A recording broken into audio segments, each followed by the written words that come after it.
righty, gang. Here's to nights that turn into mornings and friends that turn into family. Cheers! Happy birthday to you.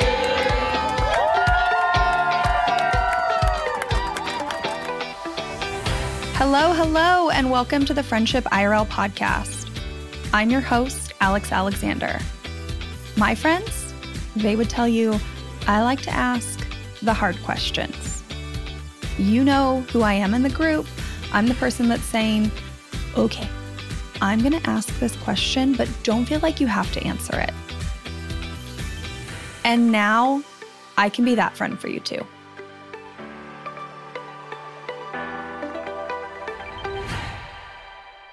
Hello. I am sneaking in this recording. We have some friends coming over for Friendsgiving, like the next half hour, probably about the time I finish recording this episode. And it's just to show what I'm about to talk about, which is hosting and gathering people. That gives so many people anxiety, and yet I'm just squeezing in a podcast recording.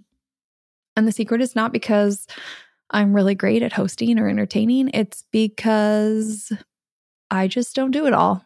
And that's what we're going to talk about today. Now, I did not plan to record this episode so soon. I figured I would talk about it eventually, but I figured, maybe next year. I have a lot of other important topics. But then if I back up and think about it, this is actually a pretty important topic. I can talk about texting people, making time for phone calls, getting together. But how are we getting together? How are we doing this? And how are we doing it in a way that feels sustainable and enjoyable and not like a new massive to-do list item? I personally have been hosting and entertaining my entire life. There is this really cute photo of me somewhere. I'm going to have to find it. I hope I can find it. About 5, I think, 4 or 5. I'm wearing a cute little apron and I am walking around in my grandma's house. I don't know, she was hosting something for her friends. And she had hired my mom because my mom owned a catering company. Now, I didn't normally perform free child labor for my mom, but my grandma thought it would be cute for me to be there. So I walked around with a tray and served my grandma and her friends. All to say, I have been hosting my entire life. Today is Friendsgiving. This might be the 20th turkey I've cooked. It's pretty second nature at this point. So I've been doing this in my personal life, but I also was a professional event and wedding planner for about 10 years. And again, I think that leads a lot of people to assume that I just have some secret. And do you want to know what that secret is? The secret is I know what not to do. I know what doesn't matter, won't make an impact, and I can quickly cut those things out because they don't matter. It makes me look at these get-togethers in a different way in our home because when I was planning professionally, people hired me as the planner, and then I would find them a florist to do decor. I would find them a catering company to cook. I would find a rental company to set up the tables and chairs. The catering company cleaned, the venue cleaned before and after. Everybody had their role. So when I'm entertaining at home, I think about it a similar way. There are different roles, and we are not a team of 20 professionals when we're entertaining in our home. We're just one person. So we either need to ask for help or we need to cut back on what we're doing. Because if we are trying to do all the roles, we are trying to, I call it entertain. So let's just get that clear. Entertaining to me is a bad word. I don't like it. It's like you're putting on a show. We're not here for dinner and a show. However, gathering, getting people together, hosting, inviting people into your home, to me, that is the goal. We're just trying to get people together. because entertaining has so many barriers. It's so much work to entertain. And we need to cut the barriers back. We need less reasons to not get people together, because otherwise we're going to have spent our whole life never wanting anyone in our home because it wasn't perfectly clean and have missed out on dozens, if not hundreds, of possible times to connect with people you love. Now, I want to tell you, I was not always in this do less mindset. I used to try and quote unquote do it all. I would cook all the food. I would clean the house. I would have like a perfectly set table. And while it looked like I was doing it all, I was missing out on a couple of the key roles. I had no time to talk to anyone. I created a panicked environment where everyone was frantically trying to help me, but I couldn't delegate. So why was I doing all this work? Why was I putting so much work into something I wasn't enjoying and honestly probably wasn't as enjoyable as it could have been for all the people that were there? See, even though it looked like I was doing all the roles, I was not, because I was not hosting. I was not doing a very good job of organizing and communicating. But we can get away with people saying, oh, it looked so beautiful. The food was so good. When in reality, they felt uncomfortable the entire time. So we're going to try not to do that anymore. One other thing I want to note about gathering people is that this is care work. Now, I think personally, this is the fun, magical care work, but it's care work. This is similar to, making sure little kids have clean clothes, to doing the laundry, to feeding your family dinner every night. Gathering people and getting them together reminds everybody that they belong. They have a place to go. People care. But this is also the stuff that can be really fun. These are like the big memories we look back on when the little day-to-day care work falls to the wayside. The birthdays or the Friendsgivings, the vacations. Those are the big memories. So these ones can really turn out to be the fun care work. But it is work. You do have to put in some work. But today we're going to talk about how you can do less, which will actually probably create a better get together.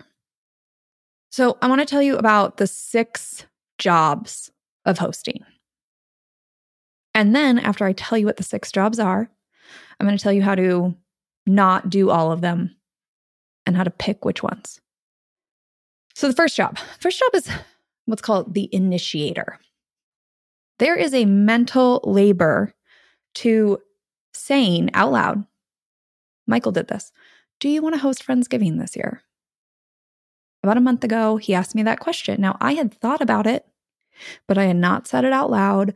I had not had a conversation about it. I had not discussed the amount of work it would be to do it and whether we can handle it right now. This is the same as the friend who out loud will say, we've always talked about taking that trip together. Do you think we should do it? The initiator. That is the initiator. There is value to being this person. Even if you don't organize and do all the things, there is value to being this person because somebody else might be willing to take on some of the work or split it with you or do their part. But if nobody says it out loud, it's never going to happen.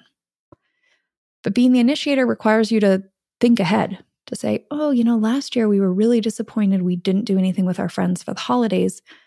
I'd really like to do that this year. And I think a lot of us stop before we say it out loud because we think then that we have to do all the work, so then it never happens. And I'm going to talk today about how you could just maybe be the initiator. Now, you might decide not to move forward. That's okay too. That's part of being the initiator. It may not work out. But maybe this year it doesn't work. And maybe next year when you say, we've been really wanting to make traditions with our friends, maybe somebody will think, I really regret we didn't do that last year. And they will get the ball rolling. So being the initiator is valuable. Second role, being the organizer. This is the person who decides who, what, when, where, why. This is the person that sends the invite, picks the timing, the location, and then they follow through with the organizing all the way through. So they're the person, when you picked the time, that the guest might message and say, can I show up 30 minutes early? The organizer would probably collect dietary restrictions, pass that on to the food role, which we'll talk about in a little bit. The other person might send the address or help people find parking.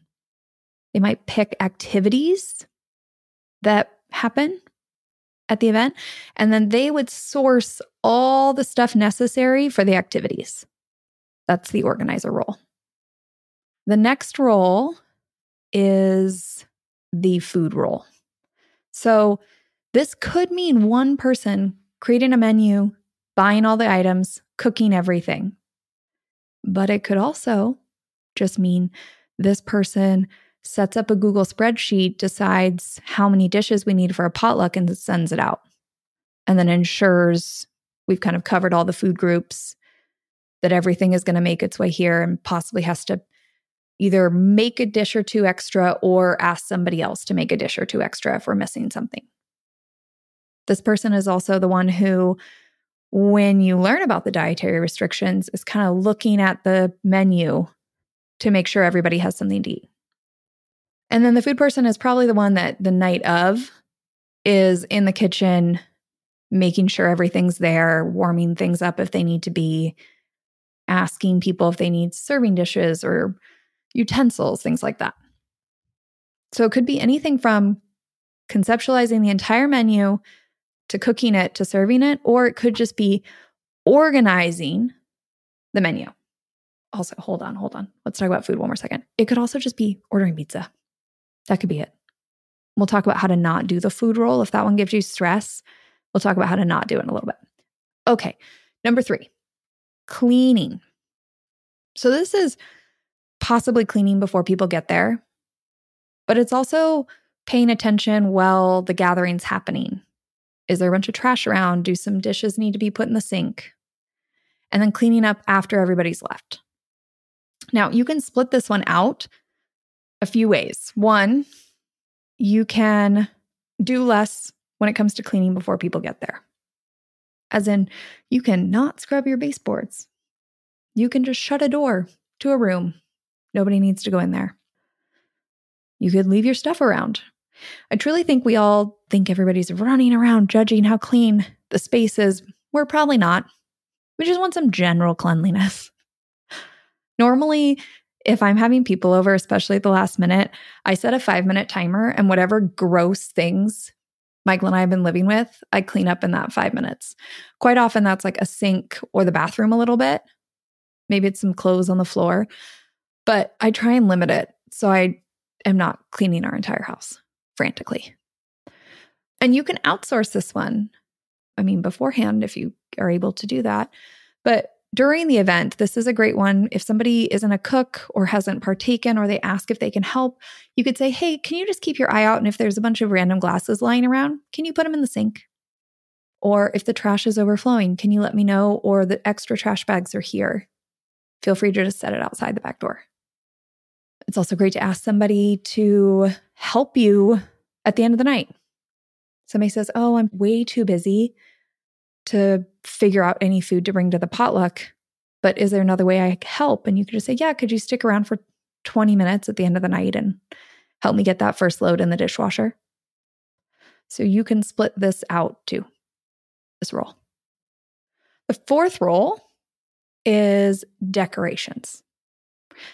So this could be anything from, maybe a baby shower, a bridal shower, a wedding, doing, these bigger decorations, theming everything. If you're in charge of decor, this could even mean you're maybe working with the food person and talking about ways you could add the theme to the food. But it could also just be as simple as putting out paper towels and plates. Like, this doesn't need to be a big thing, but if you love decor, go for it. If you can't tell, this is the first thing I cut, which might surprise you because I was a wedding and event planner, but I don't care about the decor. I really don't. I would say 90% of the time, I think this doesn't make an impact personally. But if you love it, do it and have fun with it. Why not? This is also a great one to outsource. I do this all the time. I have friends that don't love to cook, and I'll say, you are more than welcome to just do some fun stuff on the table. Like, you do the decor, I'll deal with the food. And they love that that is an option for them and that they don't get assigned some dish they don't want to make anyways. Final role is day of hosting. So this is the person that greets everybody, that opens the door, that says hello, tells people where they can put their jacket, takes their dish, gets them a drink. But most importantly, this is the person that's kind of watching the room. If somebody's wandered off by themselves in the corner, the day of host is going to walk over and say, how are you doing? Maybe make some introductions. And not just, oh, this is Jay. He works as a mechanic.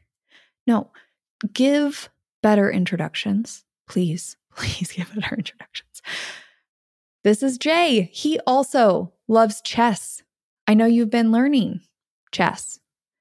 Give them something they're actually interested in or excited in to talk about. Day of hosting often gets ignored, but I really think, especially for a gathering where certain people don't know each other, this is like make or break. We all think, oh, we want a pretty party. The day of hosting, you could do not a single decor item, but do a really good job at this, and it will be so memorable for people. Now, I said earlier, when I was doing all the things, when I was, cooking all the food and hosting back in the day before I started doing less, this one always got ignored. I was not good at this. So now I make it way more of a priority. So now that I've told you the 6 roles of hosting, let me give you some examples of how to not do them all. So one way to not do them all is to just split them out. So I mentioned we're having Friendsgiving here in just a few minutes. Michael was the initiator. He was the organizer. We kind of split the cleaning, but we didn't do a ton of it. I did the food. There's pretty much no decorating, and because I should be good and not working in the kitchen the whole time because I've kept the food simple, we'll split the day of hosting. Way more sustainable to do it that way. Another way is to get creative and constrain the event a little bit, narrow it down. So we often think of hosting as bringing people to our house, but it doesn't have to be here. I have hosted at friends' houses before. They have been the initiator and the organizer, and then they've said, hey, I really don't want to deal with the food. And then I've done the food at their house. It could also just be not at anybody's house in general. You could say you want to get friends together, and you could decide to do a picnic in the park where everybody brings their own food. So you're the initiator, you're the organizer, but you are not doing food, decor, cleaning. Oh, well, you probably are day of hosting, hopefully. But you've just knocked out 3 big roles. You could also plan a trip. So maybe you're initiating, organizing. You ask a friend to do the food. People probably know each other. Maybe they don't. So you're doing a little bit of the hosting. You don't need to clean. You don't need to do decorations. Another idea is to keep things more casual. So the holiday season is coming up, part of the reason I'm offering up this episode. But let's say you want to get people together, but it just feels really unsustainable to do a holiday party this year. Maybe instead you do a gift wrapping day. So you send out a message, you say, hey, no need to RSVP. I am just hosting an open house wrapping party. Show up between 10 and 2. I will have scissors and tape and some wrapping paper, but you might want to bring a roll or 2 and bring whatever you want to wrap. I'll have coffee on and some other beverages, but that's it. So now you've limited yourself. You don't have to collect RSVPs. You don't have to deal with any more of the organizing. You've offered up a very specific invite of when, and that basically they can just show up when they want. You are going to do coffee and some LaCroix for the food part. You made it clear that you're not providing anything else. Sure, you might have to clean up your house a little bit, maybe, and you're going to have to clean up afterwards with all those paper scraps and stuff. Probably have to do some hosting because this might be an eclectic group. It might not. And you don't need any decor. But you are hosting. You are getting people together without having to do the whole Christmas party shebang. And once you've gotten this open house thing under your belt and you feel comfortable, maybe in a few years you work up to more of a party. Maybe do a brunch and then you do a party. Another way to do this would be to do adopt a family for the holiday season. So if you have friends, whether they live close or far, instead of doing a holiday party, maybe you organize and initiate and adopt a family. There's no need to do food. There's no need to decorate. There's no need to clean. You just have to facilitate this way for everybody to come together. And the other thing is that this organizing and initiating role, this could be a one-time thing. Something I love to suggest is turning these things into traditions. So the wrapping paper, you could say on the second Sunday of every December, I host a wrapping day. Come on over. And people know to anticipate it. So you just have to send a message, but you don't have to do all the initiating and the organizing. It's just in the calendar for people. Same with the adopt a family. If you get a group together, you set all the precedents. The next year, somebody just needs to send out a message saying, hey, this is the family we picked. Let's do this. And the reason I'm offering all of these options is because I think the anxiety of hosting and gathering people is so much for so many people, they just put it off because we've been told that we have to do the whole thing or what's the point. But you could spend the next 10 years saying you want to host a holiday party, or you could just host a hot cocoa night for the next 8, 10, 15, 20. But at least you're doing something. You're working your way towards that goal of the holiday party versus just hoping that one year you will wake up and this will fit into your schedule. And that's 5, 8, 10, 15 memories of a hot cocoa night that you wouldn't otherwise have. Now, if you want to take this a step further, there is a book called The Art of Gathering by a woman named Priya Parker. I adore this book. The roles are not from her. The roles are my own brain. I came up with that. But her book helps us all understand the purpose of gatherings. Why are we hosting these gatherings? Because we all know the feeling of the meeting that shouldn't have been a meeting. A meeting is a gathering, by the way. Or the holiday party that has run its course and should not be something people are doing anymore. Maybe they should still have a party, but maybe they need to pivot the party and turn it into something else. It's run its course. It doesn't feel right. So she tries to take these gatherings, especially the ones that have formulas. A baby shower is a great gathering that has a formula. You go, there's some food, there's some snacks. It's generally in the afternoon. You give a gift and a note, and then you all go home. But why? Why did we get together? What was the point? Was the point for the new parents to know they have a great support system? Was it for them to gain some wisdom? Was it to have fun and laugh? And then you can design your event around the goal, around the purpose of the gathering, so that people leave feeling like it was a good use of their time and then achieved some sort of collective goal together. Now, I love Priya's book. It's maybe a little more advanced. So if gathering gives you anxiety, just start with the roles. Look at the roles and start thinking about what you don't want to do. You can either delegate those or design gatherings around not doing certain things. So if you don't like to cook, start designing gatherings where maybe people are going out to dinner, and then you're inviting them back to your house just to hang out. No food. Or I don't know, maybe a bag of chips if you really want to be kind. If food is not your thing, doing the picnic, hosting the wrapping party where you provide coffee and that's it. If organizing is not your thing, talking to your partner, your family, your friends, and maybe being the initiator and doing the food and the decor, but asking somebody else to be the organizer. If we start to look at these as different roles, we can do what our strength is, ask for help in the areas that are not our strength or delegate them, and we can actually start to fit more of these into our life so that we can spend time with the people we care about instead of waiting for everything to be perfect and Pinterest ready and how it quote unquote should be. But when we're waiting for those perfect moments, we're missing out on all the moments we could be having that are pretty darn great.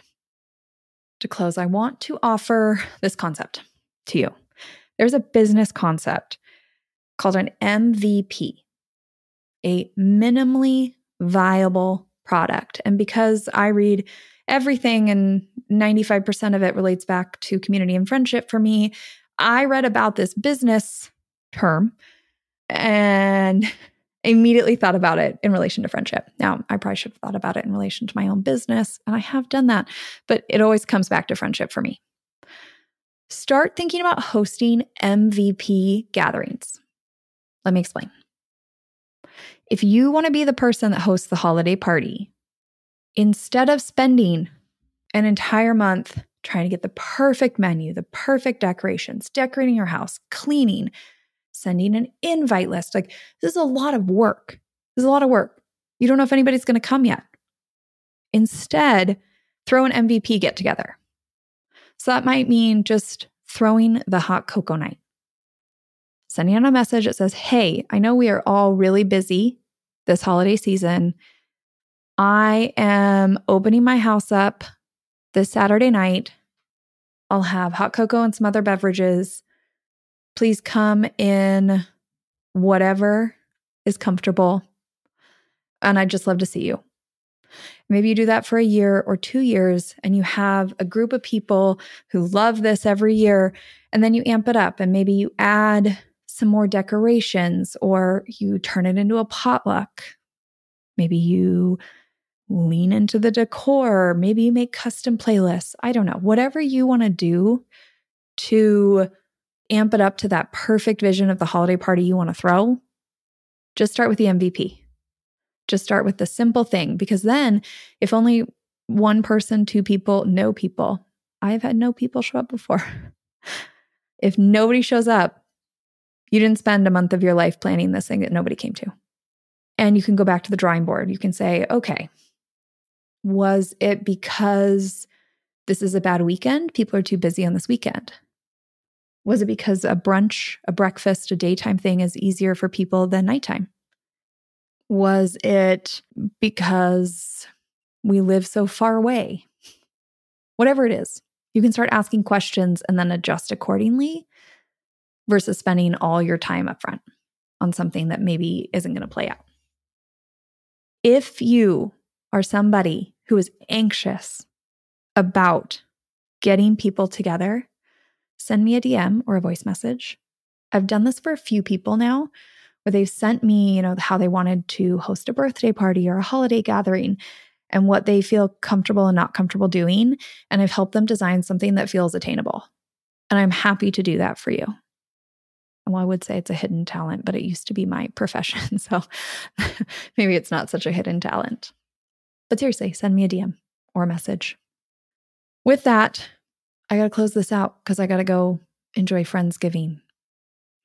If you've made it this far, I am going to post the roles with like a bigger description, kind of a list of all the different ways and some ideas of how to not do certain roles. You can find it on my website at friendshipirl.com/hosting to get that download. With that, I hope you had a great Thanksgiving if you celebrate. If not, I hope everybody has a lovely holiday season. I know I'm looking forward to it. Have a great rest of your day. Thank you for listening to this episode of Friendship IRL. I am so honored to have these conversations with you, but don't let the chat die here. Send me a voice message. I created a special website just to chat with you. You can find it at alex.chat. You can also find me on Instagram. My handle @itsAlexAlexander. Or go ahead and leave a review wherever you prefer to listen to podcasts. Now, if you want to take this conversation a step further, send this episode to a friend. Tell them you found it interesting and use what we just talked about as a conversation starter the next time you and your friend hang out. No need for a teary goodbye. I'll be back with a new episode next week.